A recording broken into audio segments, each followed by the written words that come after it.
Friday morning அத்தை வீட்டுக்கு போயிருந்தேங்க. நிறைய கொய்யாக்கா பழுக்கிற மாதிரி லைட்டாக மஞ்சள் நேரம் வந்துருந்துச்சு.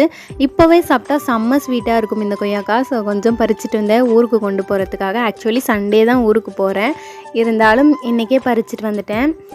அப்புறம் கொஞ்சம் மாங்காய் ஊறுகாவும் எடுத்து வச்சுருக்கேன். ஆக்சுவலி என் குழந்தனாருக்காக போட்டது தான், பட் கொஞ்சம் அதுலேருந்து எடுத்து வச்சுருக்கேன். ஃப்ரிட்ஜில் வைக்கும்போது தான் பார்த்தேன் என்னோட 2 பீஸ் சாக்லேட் நான் ஒளிச்சு வச்சுருந்தது ஞாபகம் வந்துச்சு. ஆக்சுவலி தம்பி எனக்கு இந்த 2 பீஸ் தான் கொடுத்தான். அதை ஒளிச்சு வச்சுருந்தேன், அப்போ சாப்பிட மூடு இல்லைன்னு. இப்போ தான் சான்ஸுன்னு சாப்பிட்டுட்டேன். ஊருக்கு போகிறதுக்காக பேக்கிங்லாம் கொஞ்சம் ரெடி பண்ண ஆரம்பிச்சிட்டேன். ஏன்னா சாட்டர்டே தம்பி வீட்டில் இருப்பான். அவனை வச்சுட்டு பேக் பண்ணால் கொஞ்சம் அவனும் வரணும் அப்படிங்கிற மாதிரி ஃபீல் பண்ணுவான். ஸோ அவனுக்கு தெரியாமலே பேக் பண்ணிடணும்னு சொல்லிட்டு எல்லாம் எடுத்து வச்சுட்டு இருந்தேன்.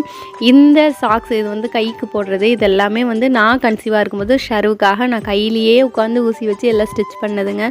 யூடியூப் பார்த்து உள்ள நூல்லாம் வாங்கிட்டு வந்து இது 2மே நானே பண்ணது தான்.